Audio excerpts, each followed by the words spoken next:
minhas e vídeos mostrando que existe sim uma tendência genética de excesso de peso associado a inúmeros fatores que fazem a pessoa engordar, como falta de exercício, alimentação inadequada, distúrbio dos hormônios, existem fatores psicológicos, de flora intestinal e até mesmo de medicamentos.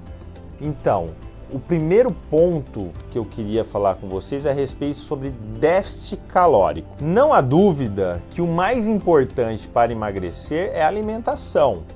Não importa qual dieta que você faça, o mais importante é você fazer um déficit de energia. Ou seja, se você gasta 2.000 calorias, não adianta você consumir 2.000 calorias. Você não vai sair do lugar. Você sempre tem que fazer um déficit energético. Independente da dieta, se a dieta ela for baixa em carboidrato, baixa em gordura, paleolítica, mediterrânea. Porém, os estudos já mostraram que numa mesma dieta, com a mesma caloria, uma dieta mais baixa em carboidrato é que melhor responde, como esse estudo mostrou, principalmente nos primeiros 6 meses de tratamento. Depois, a tendência a longo prazo é diminuir essa diferença entre as dietas convencionais, mas o importante, com certeza, é o déficit energético. E para eu saber, então, quanto de déficit energético uma pessoa precisa, o ideal é fazer uma avaliação, pelo menos de uma composição corporal, que pode ser feito através de um exame chamado de bioimpedância, e mais precisamente, para eu saber quanto de energia que a pessoa gasta, ela pode fazer um exame chamado de calorimetria, que é um exame que mede, através do consumo de oxigênio e o consumo do gás carbônico, quanto de energia e qual o metabolismo basal da pessoa, ou seja, quanto que ela gasta de energia. Lembrando que quanto maior o déficit calórico, maior é a perda de peso. Porém, também, quanto maior o déficit calórico, maior é a chance, a possibilidade de você também perder massa muscular, o que também acaba tendo uma influência no seu metabolismo.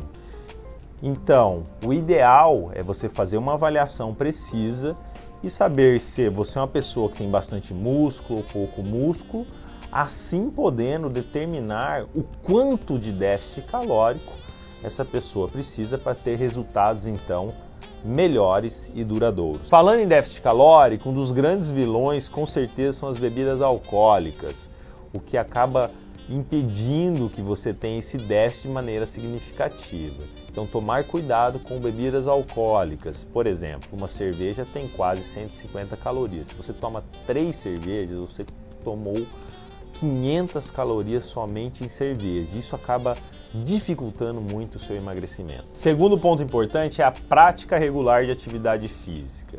Não há dúvidas que o exercício é importante para a saúde e para o emagrecimento. Porém, as pesquisas mostram que para você emagrecer usando o exercício como fonte de emagrecimento, são aquelas pessoas que praticam 1 hora pelo menos 6 vezes na semana. Agora, se você tem pouco tempo de realizar atividade física, vocês têm que aprender a treinar de maneira intensa, né? Os estudos mostram que um treino HIIT, que é o High Intense Interval Training, você consegue a mesma efetividade de emagrecimento que o treino moderado com 40% de tempo menor, que é uma saída para aquelas pessoas que não têm muito tempo para fazer atividade física e assim também obtendo bons resultados. Outra estratégia interessante para otimizar o exercício como forma de emagrecimento é praticar o exercício em jejum. Estudos já demonstraram, inclusive já gravei vídeo sobre isso aqui, que uma atividade física aeróbica em jejum pode propiciar a perda de peso, inclusive fazendo mais oxidação de gorduras, né? Então poderia ser uma estratégia também válida para o emagrecimento. Lembrando que a maioria desses estudos foram feitos em pessoas jovens e saudáveis, não sendo indicado fazer exercício em jejum nas pessoas mais idosas ou que têm comorbidades ou tomem algum medicamento que impossibilitem isso. E é muito importante, tanto na atividade física como na alimentação, estímulos diferentes.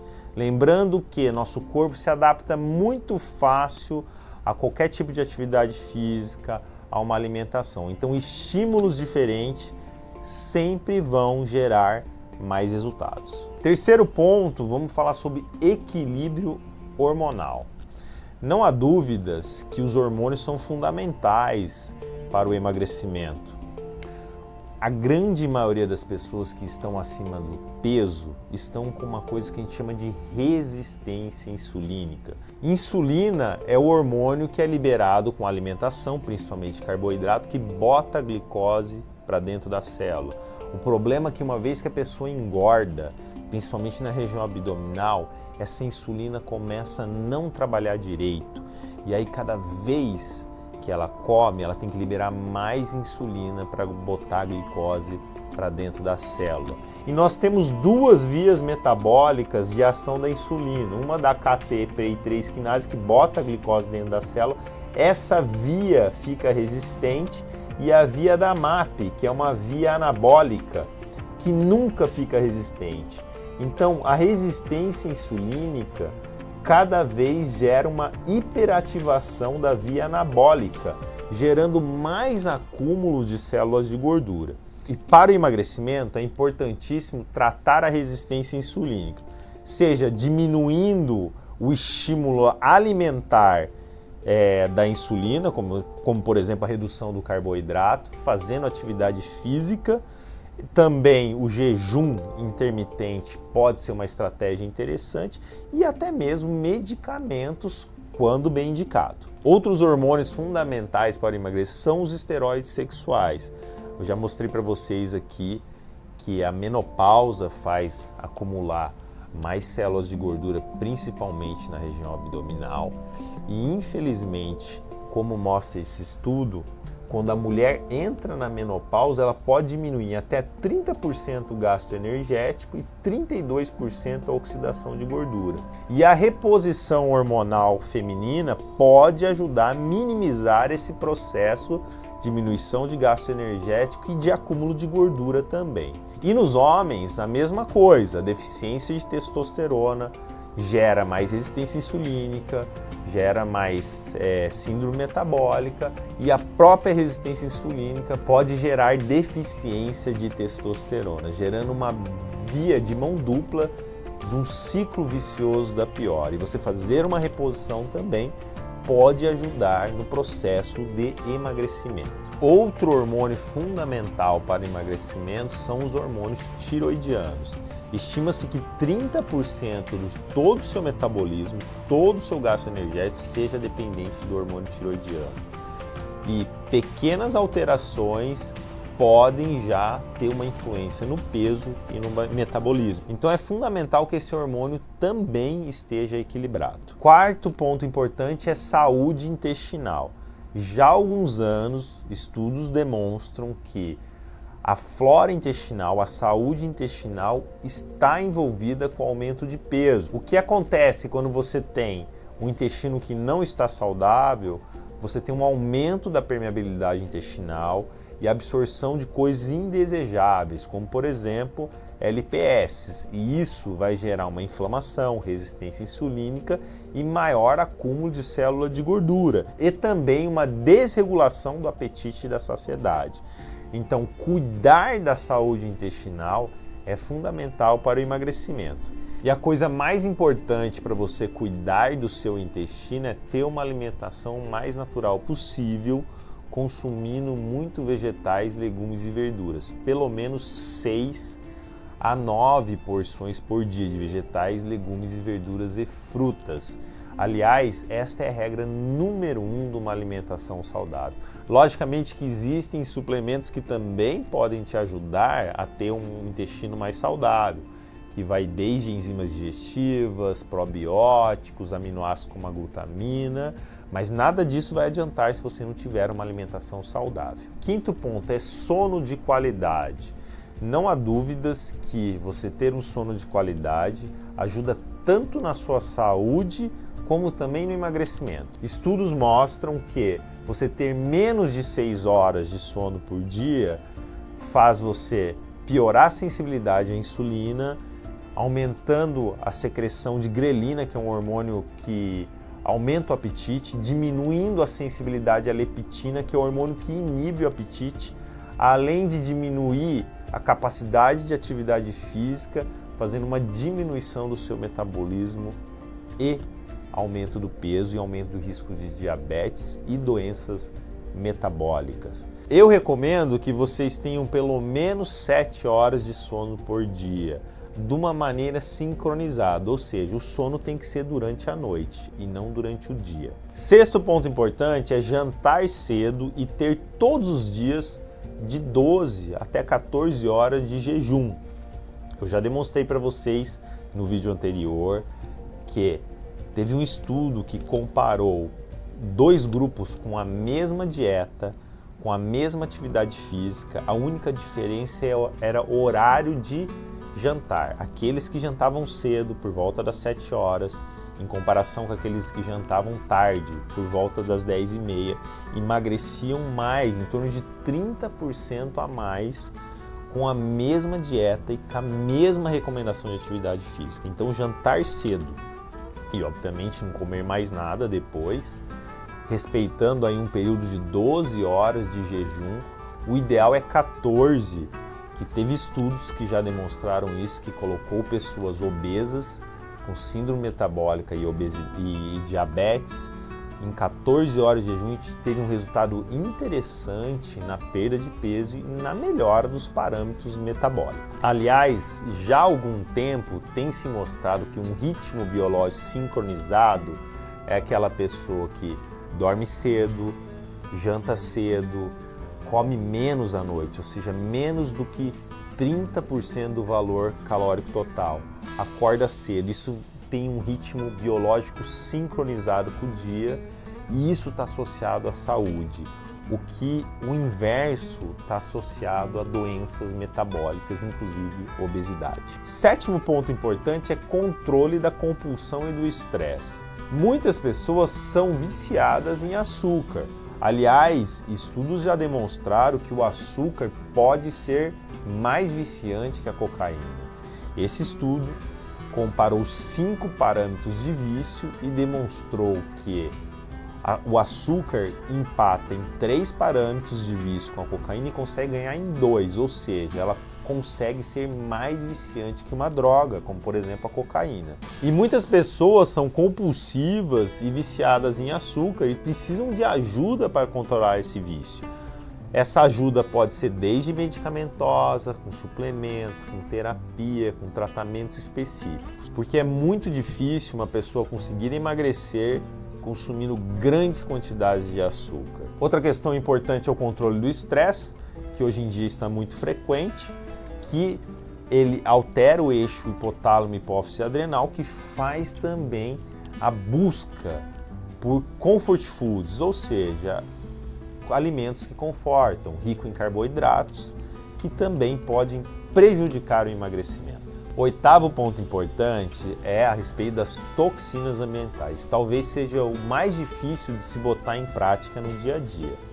Nós sabemos que tem várias substâncias tóxicas que estão no nosso dia a dia, como plásticos, conservantes, agrotóxicos, metais pesados, que fazem disrupção do seu sistema hormonal, ajudando ao acúmulo de células de gordura. E para você evitar isso, você tem que ter uma vida limpa, uma vida saudável, uma vida natural, com menos industrializados, comendo comida o mais natural possível e se preocupando com o uso desses cosméticos, desses plásticos, desses enlatados.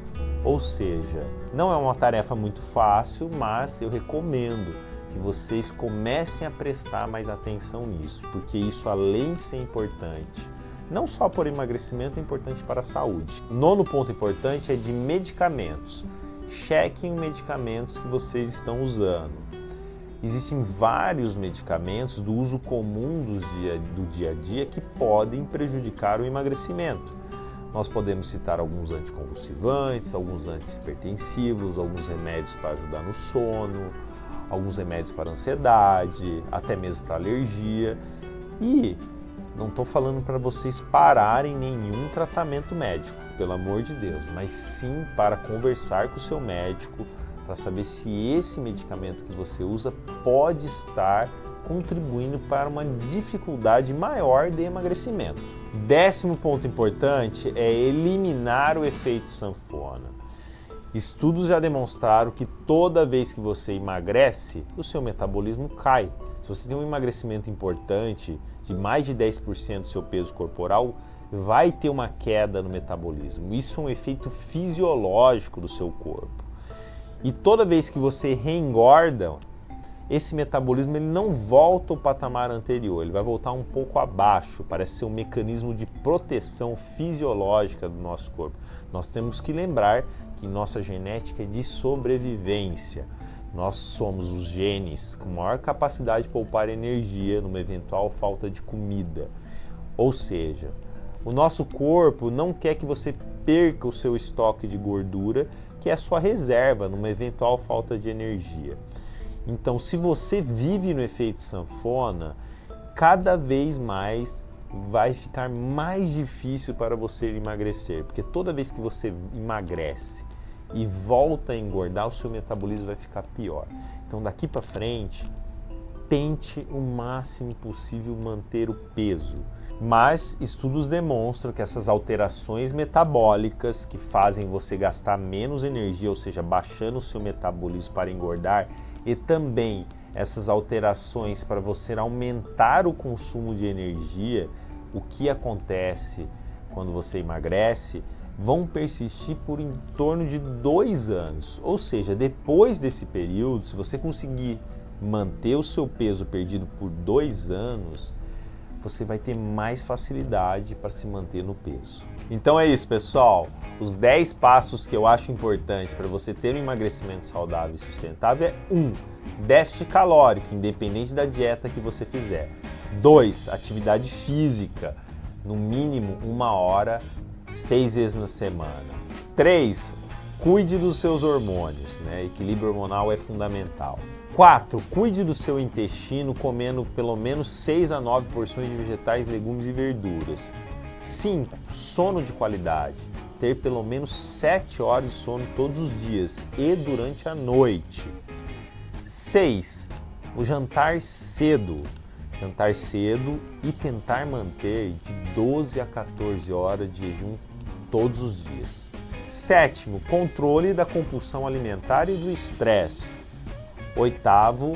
Tenha uma vida mais limpa, livre das toxinas, o mais natural possível, evitando os industrializados, enlatados, empacotados. 9. Cheque os medicamentos que pode ser que tenha algum que te prejudica. 10. Acabe de vez com o efeito sanfona, senão cada vez vai ficar mais difícil para o emagrecimento. Até a próxima e muito obrigado.